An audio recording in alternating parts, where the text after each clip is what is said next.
Assalamualaikum warahmatullahi wabarakatuh. Bersyukur kepada Allah Subhanahu wa taala. Alhamdulillahi rabbil alamin. Dan bersalawat kepada Nabi Muhammad sallallahu alaihi wasallam. Allahumma salli ala Muhammad wa ala ali Muhammad. Baik, kita akan melanjutkan kembali kisah Nabi Muhammad sallallahu alaihi wasallam dalam sirah nabawiyah. Baik, beragam penindasan.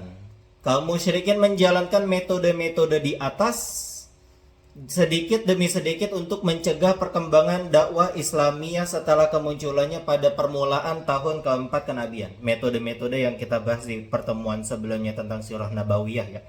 Yaitu adalah bullying gitu. Menghujat kepada Nabi Muhammad SAW. Oke. Nah, itu pada permulaan tahun keempat kenabian.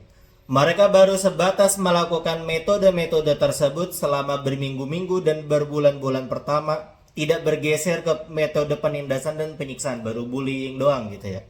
Akan tetapi manakala mereka melihat bahwa metode-metode tersebut ternyata tidak menuai hasil sama sekali dalam upaya menggagalkan dakwah Islamiyah, mereka mengadakan pertemuan sekali lagi untuk memusyawarahkan hal tersebut antar sesama mereka. Akhirnya mereka memutuskan untuk melakukan penyiksaan terhadap kaum muslimin dan menguji din atau agama mereka. Tindakan yang diambil pertama kali adalah bergeraknya masing-masing kepala suku untuk menginterogasi siapa saja yang masuk Islam dari kabilah mereka, kemudian ditindaklanjuti oleh bawahan dan kroco-kroco mereka. Maka mulailah mereka mendera kaum muslimin dengan berbagai siksaan yang membuat bulu kuduk merinding dan hati tersayat-sayat mendengarnya. Adalah Abu Jahal. Nah, Abu Jahal ini ya, Fir'aunnya zaman Rasulullah SAW. Bila mendengar seorang laki-laki masuk Islam dari kalangan bangsawan serta memiliki kekuatan, maka dia mencaci, menghina, dan mengancamnya dengan mengatakan bahwa dia akan membuatnya mengalami kerugian materi dan psikologis. Sedangkan bila orang tersebut lemah, maka dia menggebuk dan menghasutnya. Nah, jadi kalau orangnya kaya, itu ditindas sama Abu Jahal, diancam untuk dimiskinkan gitu ya. Usahanya itu dipersulit gitu. Seperti dejavu gitu. Utsman bin Affan digulung oleh pamannya ke dalam tikar yang terbuat dari daun kurma, kemudian diasapi dari bawahnya. Wah, dibakar ya, disiksa gitu. Mus'ab bin Umair, manakala ibunya mengetahui keislamannya, dia membiarkan dirinya kelaparan dan mengusirnya dari rumah, padahal sebelumnya termasuk orang yang hidup serba berkecukupan, orang kaya. Nah ya, Mus'ab bin Umair cuma dibuang gitu sama ibunya, ditelantarkan. Nah, lantaran tindakan ibundanya tersebut, kulitnya Mus'ab bin Umair menjadi bersisik layaknya kulit ular. Syuhaib bin Sinan Ar-Rumi disiksa hingga kehilangan ingatan dan tidak menyadari apa yang dibicarakannya sendiri. Lain lagi halnya dengan Bilal. Nah, ini kisah yang cukup menyayat hati juga nih. Budak milik Umayyah bin Khalaf Al-Jumahi. Lehernya dililit dengan tali. Lalu tali tersebut diserahkan kepada anak kecil. Diseret-seret, dibawa keliling sepanjang perbukitan Makkah. Akibatnya tali tersebut meninggalkan bekas di lehernya. Umayyah sang majikan selalu mengikatnya, kemudian menderanya dengan tongkat. Dipasung gitu ya. Kadang ia dipaksa duduk di bawah teriknya sengatan matahari. Ia juga pernah dipaksa kelaparan. Puncak dari semua itu adalah saat dia dibawa keluar di siang hari yang sangat panas, kemudian dilemparkan ke tanah lapang berkerikil di kota Makkah. Setelah itu dia ditindih dengan batu besar. Nah, jadi bawahnya berkerikil dan atasnya itu dikasih batu besar gitu, teman-teman sekalian, pada bagian dadanya. Ketika itu Umayyah berkata kepadanya, "Demi Allah, engkau akan tetap mengalami kondisi seperti ini sampai engkau mati atau engkau berpaling dari ajaran Muhammad dan menyembah Lata dan Uzza." Meskipun dalam kondisi demikian, ia tetap berteriak. Bilal ini ya, tetap berteriak, "Allahu ahad, ahad. Allah Maha Esa, Allah Maha Esa." Mereka terus menyiksanya hingga suatu hari Abu Bakar melewatinya lalu membelinya dan menukarnya dengan seorang budak berkulit hitam. Ada riwayat yang mengatakan dia dibeli sebesar 7 uqiyah. 1 uqiyah adalah 12 dirham atau 28 gram perak atau 5 uqiyah dari perak. Kemudian beliau memerdekakannya. Jadi dibeli dengan uang gitu ya. Tak jauh beda dengan Ammar bin Yasir. Ini juga kisah yang sangat menyedihkan juga nih, menyayat hati. Mantan budak milik Bani Makhzum yang telah merdeka beserta keluarganya radhiyallahu anhu. Dia, ayah dan ibunya yang masuk Islam tak luput dari penganiayaan. Mereka diseret keluar menuju tanah lapang oleh kaum musyrikin yang dipimpin Abu Jahal di siang hari yang sangat panas dan menyengat. Mereka menyiksa keluarga tersebut dengan panasnya cuaca. Ketika mereka sedang menjalani siksaan, Nabi Shallallahu Alaihi Wasallam melintas di hadapan mereka seraya bersabda, "Bersabarlah wahai keluarga Yasir. Sesungguhnya tempat yang dijanjikan untuk kalian adalah surga." Yasir sang ayah meninggal dunia dalam siksaan tersebut. Innalillahi wa inna ilaihi rajiun. Sedangkan ibunya Sumayyah ditusuk oleh Abu Jahal pada kemaluannya dengan tombak hingga meninggal dunia. Dialah wanita yang pertama mati syahid dalam Islam. Setelah itu, kaum musyrikin meningkatkan frekuensi siksaan mereka terhadap Ammar. Gitu. Nah, Ammar ini menyaksikan ayah dan ibunya mati syahid gitu ya di hadapannya gitu. Takutlah tentunya. Terkadang dengan menjemurnya saja, terkadang dengan meletakkan batu besar yang panas dan merah membara di atas dadanya, dan terkadang dengan membenamkan mukanya ke dalam air. Kala itu mereka berkata kepadanya, "Kami akan terus menyiksamu, Yasir, hingga engkau mencaci Muhammad atau mengatakan sesuatu yang baik terhadap Lata dan Uzza." Maka dia pun dengan terpaksa menyetujui hal itu. Dikatakanlah Muhammad bohong gitu ya.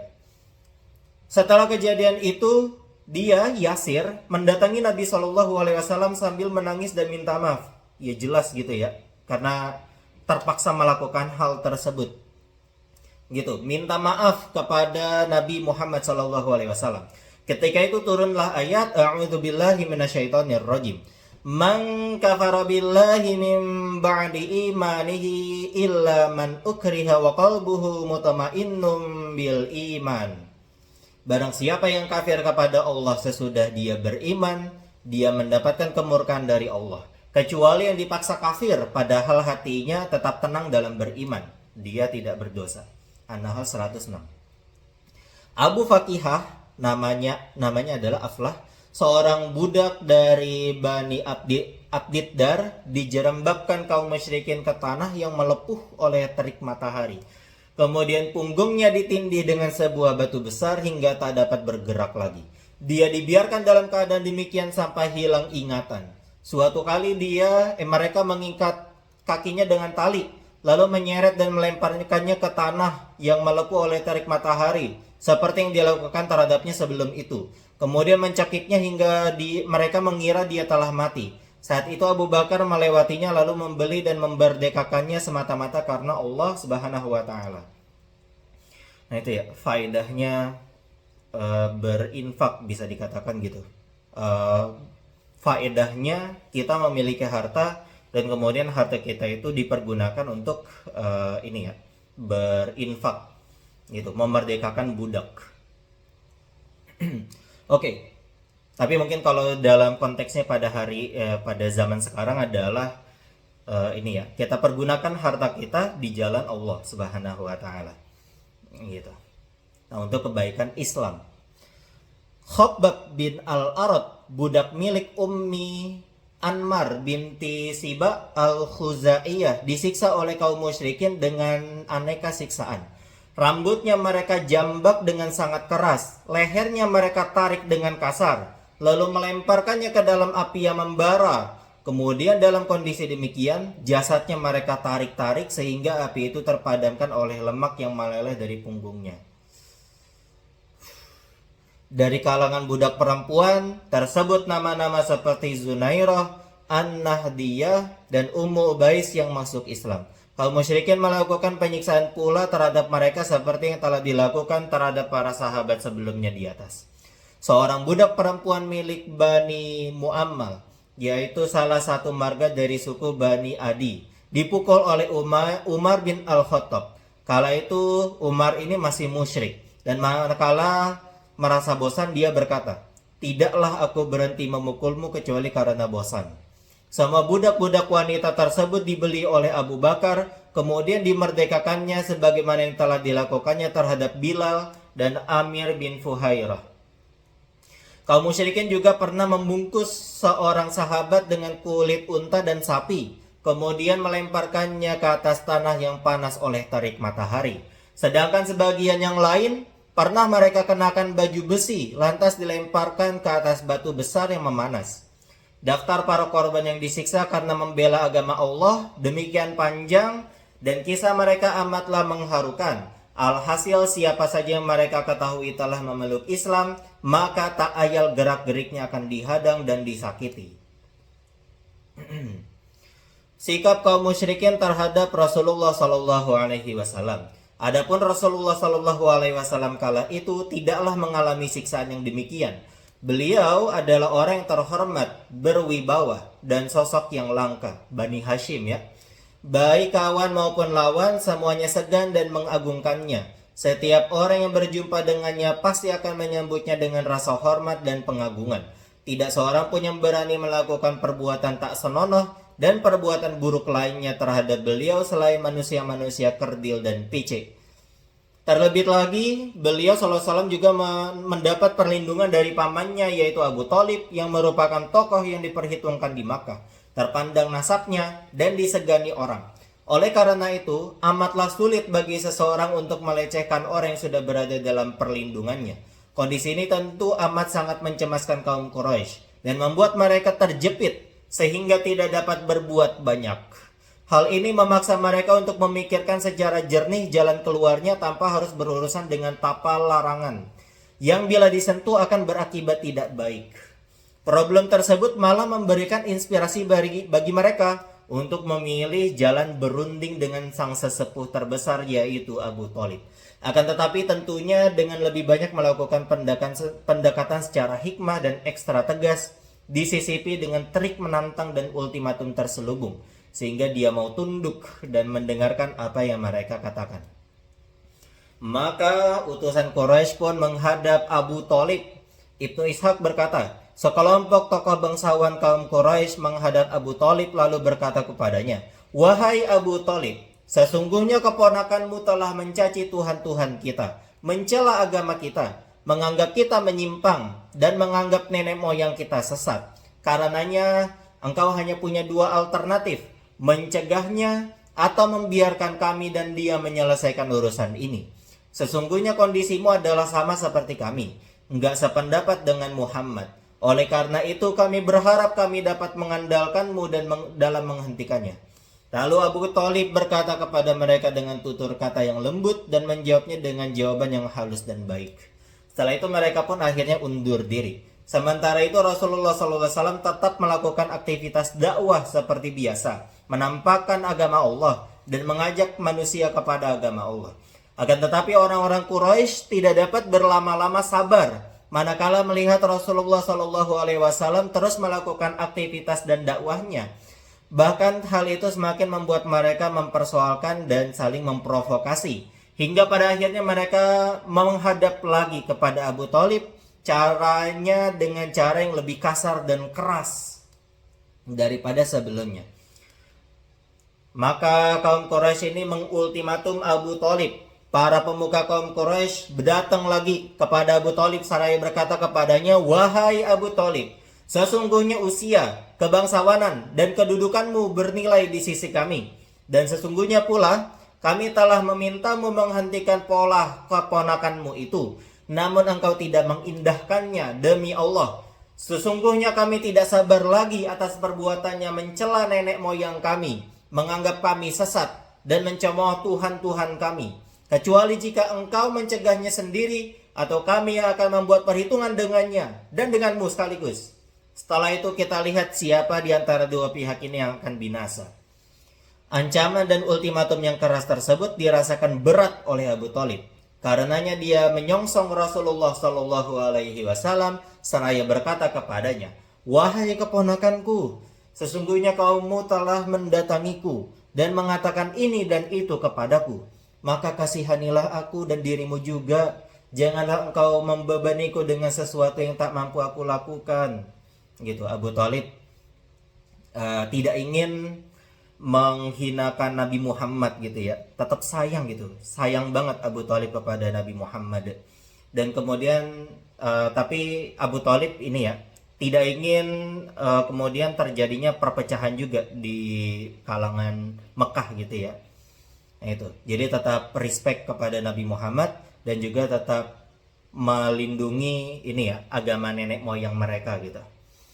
Rasulullah Shallallahu Alaihi Wasallam mengira bahwa dengan ini pamannya telah menghentikan pembelaannya dan tak mampu lagi melindungi dirinya. Maka beliau pun menjawab,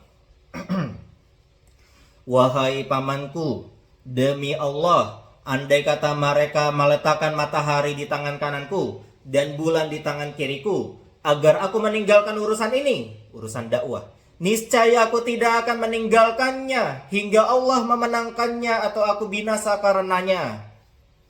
Beliau mengungkapkannya dengan berlinang air mata dan terseduh, lalu berdiri dan meninggalkan pamannya. Namun pamannya memanggilnya dan tatkala beliau menghampirinya, dia berkata kepadanya, "Pergilah wahai keponakanku, katakanlah apa yang kau suka. Demi Allah, sekali-kali aku tidak akan pernah menyerahkanmu kepada siapapun." Lalu dia merangkai beberapa untai bait puisi yang artinya, "Demi Allah, mereka semua tidak akan dapat menjamahmu hingga aku mati berkubang tanah. Sampaikanlah dengan lugas urusanmu, tiada celah bagimu. Karenanya, bergembiralah kamu dan bersukacitalah." Gitu ya. Nah, tadinya Abu Thalib ingin menghentikan Nabi Muhammad, tapi kemudian tidak jadi lagi gitu ya, tidak jadi karena Nabi Muhammad dengan tegasnya tidak akan berhenti melakukan dakwah sekalipun tadi diletakkan matahari itu besar banget gitu ya. Bumi saja udah besar banget itu. Ini matahari besar banget. Dan kemudian ditaruh lagi bulan. Gitu. Berat banget supaya dakwah itu berhenti. Tapi Nabi Muhammad tetap berkomitmen untuk berdakwah mau bagaimanapun kondisinya, mau seberat apapun bebannya. Begitu. Kaum Quraisy kembali menghadap Abu Thalib. Tatkala kaum Quraisy melihat Rasulullah SAW masih saja melakukan aktivitasnya, tahulah mereka bahwa Abu Thalib tak berkeinginan untuk menghentikan pembelaannya kepada Rasulullah SAW, dan hatinya telah bulat untuk memisahkan diri dan memusuhi mereka. Maka sebagai upaya untuk membujuknya, mereka membawa Imarah bin Al-Walid bin Al-Mughirah ke hadapannya seraya berujar, "Wahai Abu Thalib, sesungguhnya ini ada seorang pemuda yang paling gagah dan tampan di kalangan kaum Quraisy. Ambillah dia, dan engkau boleh menjadi penanggung jawab dan pembelanya. Jadikan dia sebagai anakmu, maka dia menjadi milikmu. Lalu serahkanlah kepada kami keponakanmu Muhammad, yang telah menyelisihi agamamu dan agama nenek moyangmu itu, mencerai beraikan persatuan kaummu dan menganggap sesat mereka, agar kami bunuh. Ini adalah barter manusia dengan manusia di antara kita." Lalu Abu Thalib menjawab, "Demi Allah, sungguh tawaran kalian tersebut sesuatu yang murahan.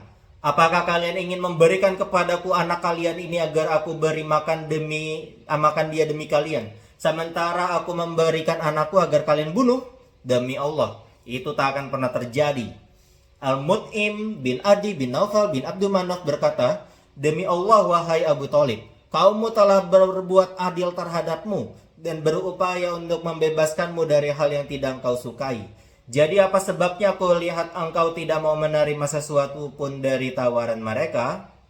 Dia menjawab, "Demi Allah, kalian bukannya berbuat adil terhadapku, akan tetapi engkau telah bersepakat menghinakanku dan mengkonfrontasikanku dengan kaum Quraisy. Karenanya lakukanlah apa yang ingin kalian lakukan."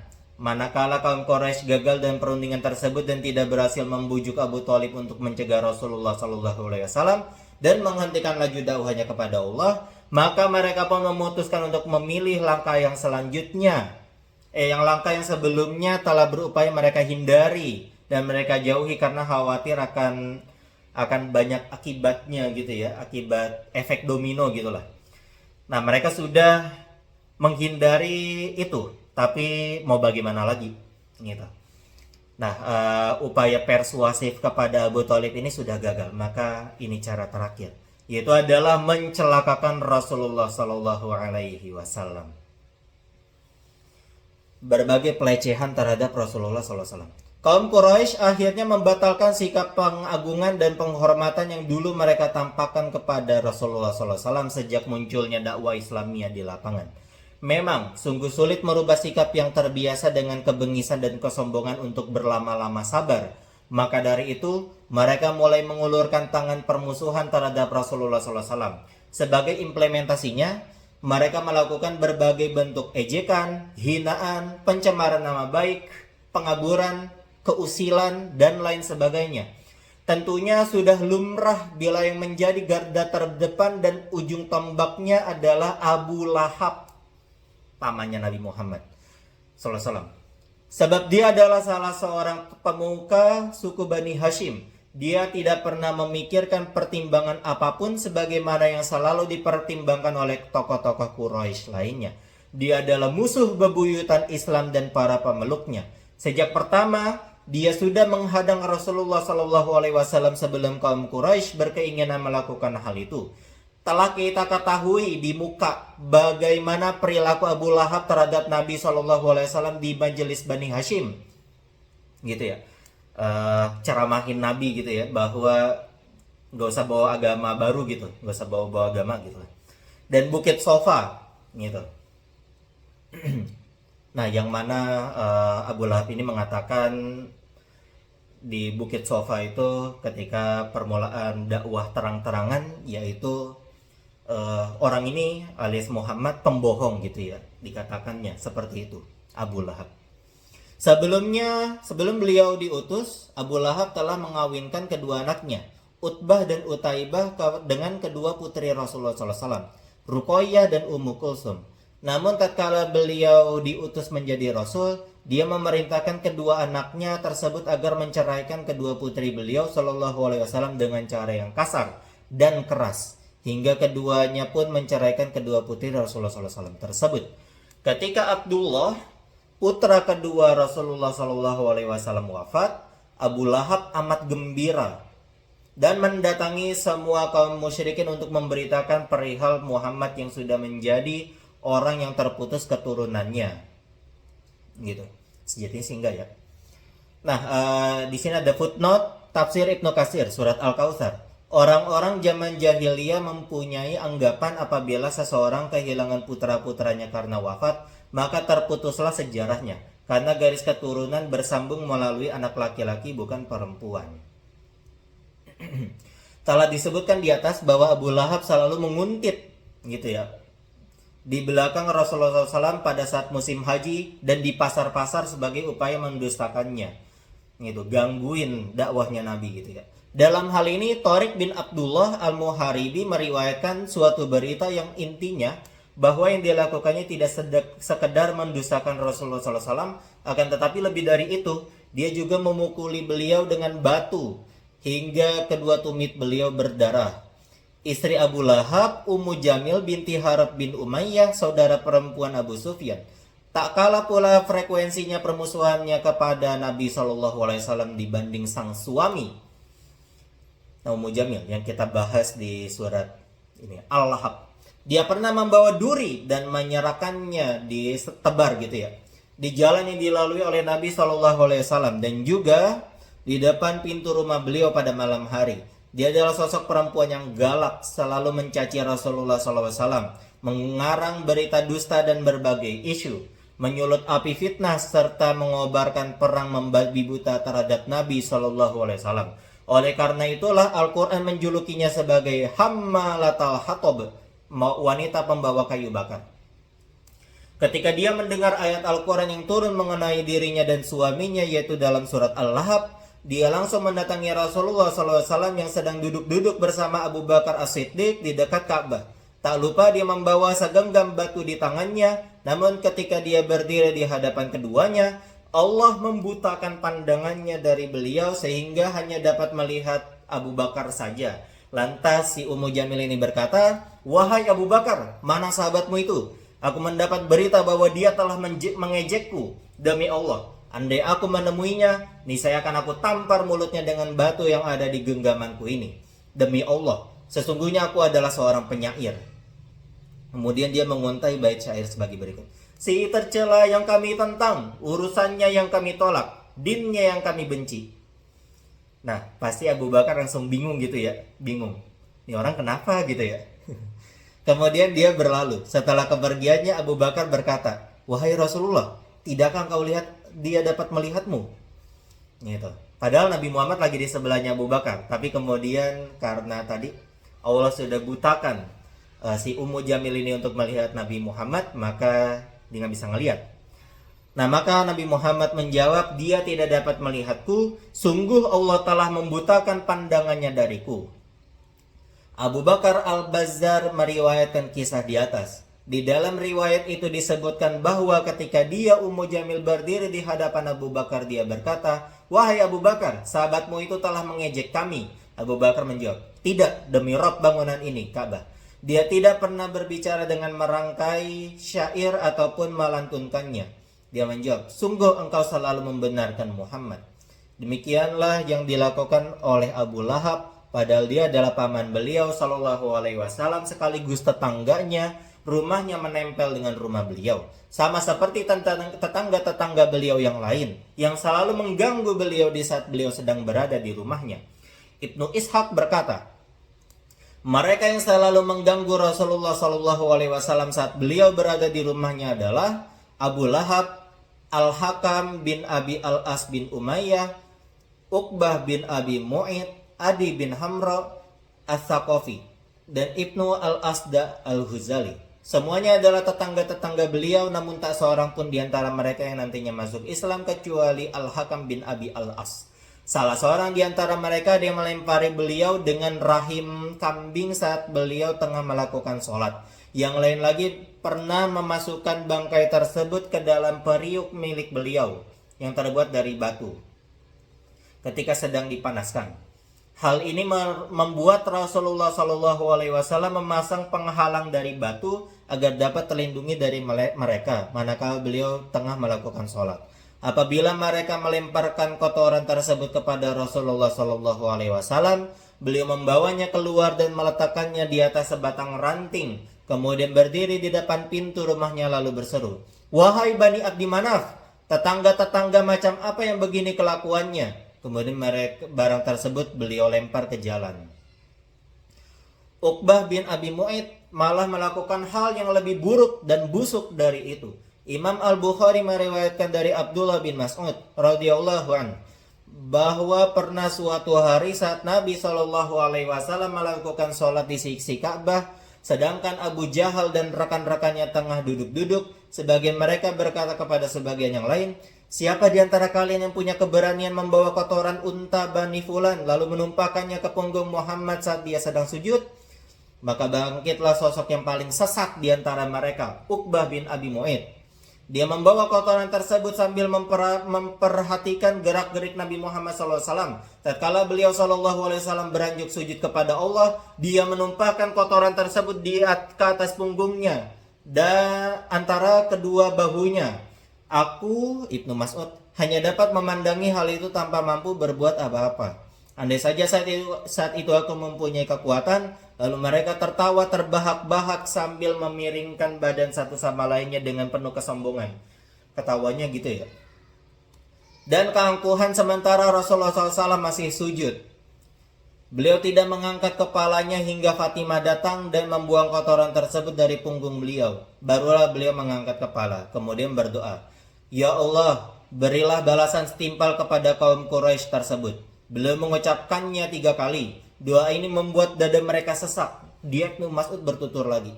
Mereka beranggapan bahwa doa yang dipanjatkan di negeri itu maka pasti terkabul. Kemudian beliau melanjutkan doa tersebut dengan menyebutkan nama mereka satu persatu. Ya Allah, binasakanlah Abu Jahal, Utbah bin Rabi'ah, Syaibah bin Rabi'ah, Al-Walid bin Utbah, Umayyah bin Khalaf, Uqbah bin Abu Mu'id. Ketika menyebutkan nama orang ketujuh, Ibnu Mas'ud tidak ingat. Selanjutnya Ibnu Mas'ud berkata, demi zat yang jiwaku di tangannya, sesungguhnya aku telah melihat orang-orang yang disebut satu persatu oleh Rasulullah SAW tersebut dijebloskan dalam keadaan tewas mengenaskan dalam sumur Badar. Gitu ya, pasti kalau Nabi Muhammad SAW sudah berkata, terlebih-lebih lagi berdoa, itu udah pasti gitu, pasti terkabul doanya.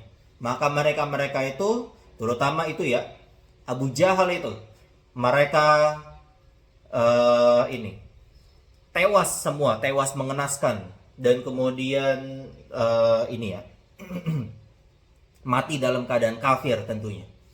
Adapun nama orang ketujuh yang sebenarnya adalah Imarah bin Al-Walid. Berbeda lagi dengan perlakuan Umayyah bin Khalaf.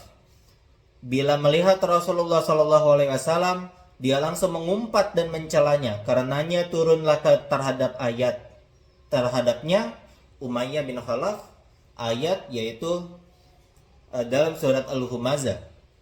A'udzu billahi minasyaitonir rajim. Wailul likulli humazatil lumazah.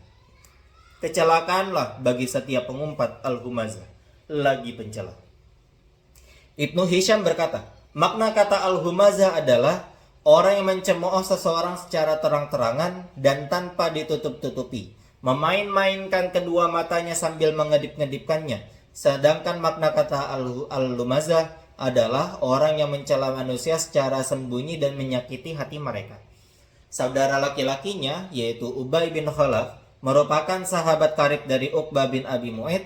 Suatu ketika Uqbah hadir di majelis Nabi SAW sambil mendengarkan dakwanya. Namun manakala berita tersebut sampai ke telinga Ubay, dia langsung menegur dan mengkritik saudaranya tersebut serta memintanya agar meludah ke wajah Rasulullah SAW. Maka dia pun melakukannya. Sementara Ubay sendiri nggak mau kalah. Dia menumbuk tulang belakang yang ada di situ sampai remuk redam. Tulang belulang maksudnya. Dia menumbuk tulang belulang yang ada di situ sampai remuk redam, lalu meniupkannya ke arah angin yang berhembus menuju Rasulullah SAW. Bentuk pelecehan lainnya, Al-Akhnas bin Syurai As-Saqafi selalu mencaci maki Rasulullah SAW. Karenanya Al-Quran melabelkan terhadapnya 9 sifat yang menyingkap perangkainya tersebut, yaitu firman Allah Ta'ala dalam surat Al-Qalam ayat 10-13, A'udzu billahi minasyaitonir rajim, wala tuti' kullahallafim mahin, hammazim masya'im binamim, manna'il lil khairi mu'tadin athim, utullim ba'da dzalika zanim. Dan janganlah kamu ikuti setiap orang yang banyak bersumpah lagi hina, yang banyak mencela, yang kian kemari menghambur fitnah, yang enggan berbuat baik, yang melampaui batas lagi banyak dosa, yang kaku kasar, selain dari itu, yang terkenal kejahatannya. Demikian pula dengan Abu Jahal. Terkadang dia mendatangi Rasulullah SAW dan mendengarkan Al-Quran. Kemudian berlalu. Namun hal itu tidak membuatnya beriman, tunduk, berperangai baik, apalagi takut. Bahkan dia menyakiti Rasulullah SAW dengan ucapannya, menghalang-halangi manusia dari jalan Allah, berlalu lalang dengan angkuh mempamerkan apa yang diperbuatnya, dan bangga dengan kejahatan yang dilakukannya tersebut seakan melakukan suatu prestasi besar. Terhadapnya turunlah ayat yang artinya dalam surat Al-Qiyamah ayat 31, dan ia tidak mau membenarkan Rasulullah dan Al-Quran, dan tidak mau mengerjakan sholat, dan seterusnya. Dia selalu melarang Rasulullah SAW sholat sejak pertama kali melihat beliau melakukannya di Masjidil Haram. Suatu kali dia melewati beliau sedang melakukan sholat di sisi makam Ibrahim, lalu berkata, wahai Muhammad, bukankah aku sudah melarangmu melakukan ini? Maka Rasulullah SAW mengancam dan berbicara keras kepadanya serta membentaknya. Lalu si Abu Jahal ini berkata kepada Nabi Muhammad SAW, wahai Muhammad, dengan apa engkau akan mengancamku? Demi Allah, aku ini adalah orang paling banyak kerabat dan penduduknya di lembah ini alias Makkah. Maka turunlah ayat Surat Al-Alaq ayat 17 sampai 18. A'udzubillahi minasyaitonirrajim. Fal yad'u nadiyah sanad'uz zabaniyah. Maka biarlah dia memanggil golongannya untuk menolongnya. Kelak kami akan memanggil malaikat zabaniyah. Dalam riwayat yang lalu disebutkan bahwa Nabi Shallallahu Alaihi Wasallam mencengkeram lehernya dan mengguncang-guncangkannya sambil membacakan firman Allah Taala dalam surat Al-Qiyamah ayat 34 sampai 35. Aula laka fa'aula, summa aula laka fa'aula. Kecelakaan bagimu, hai orang kafir, dan kecelakaanlah bagimu. Kemudian kecelakaanlah bagimu, wahai orang kafir, dan kecelakaanlah bagimu. Lantas sang musuh Allah itu berkata, engkau hendak mengancamku, wahai Muhammad. Demi Allah, engkau dan Tuhanmu tidak akan sanggup melakukan apapun. Sesungguhnya akulah orang yang paling perkasa yang berjalan di antara dua gunung di Makkah ini. Sekalipun sudah dibentak-bentak seperti itu, Abu Jahal tidak pernah jera dari kedunguannya. Bahkan semakin menjadi-jadi. Berkaitan dengan hal ini, Imam Muslim meriwayatkan sebuah hadis dari Abu Hurairah. Dia berkata, Abu Jahal berkata, apakah Muhammad sujud dan menempelkan dahinya di tanah sholat di depan batang hidung kalian? Mereka menjawab, ya benar. Dia berkata lagi, demi Lata dan Uzza, sungguh aku akan menginjak-injak lehernya dan membenamkan mukanya ke tanah. Kemudian dia pun datang ke Rasulullah SAW yang sedang melakukan sholat. Abu Jahal sebelumnya sesumbar, sombong, akan menginjak-injak leher beliau. Namun mereka dikagetkan dengan berbalik mundurnya Abu Jahal dan malah berlindung di balik kedua tangannya.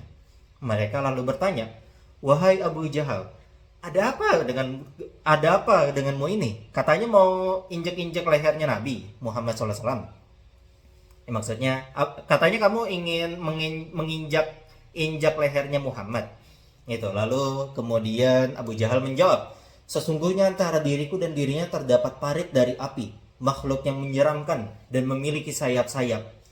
Lantas Rasulullah SAW bersabda, andai dia sedikit lagi mendekat kepadaku, niscaya tubuhnya akan disambar malaikat dan terkoyak satu persatu. Demikianlah gambaran yang amat kecil sekali dari berbagai bentuk penganiayaan dan kezoliman yang dialami oleh Rasulullah SAW dan kaum muslimin, yang dilakukan oleh para tauhid, setan, kaum musyrikin yang mengklaim diri mereka sebagai ahlullah, kekasih Allah, dan penduduk tanah haramnya. Maka demikian ngaji kita pada hari ini, teman-teman sekalian.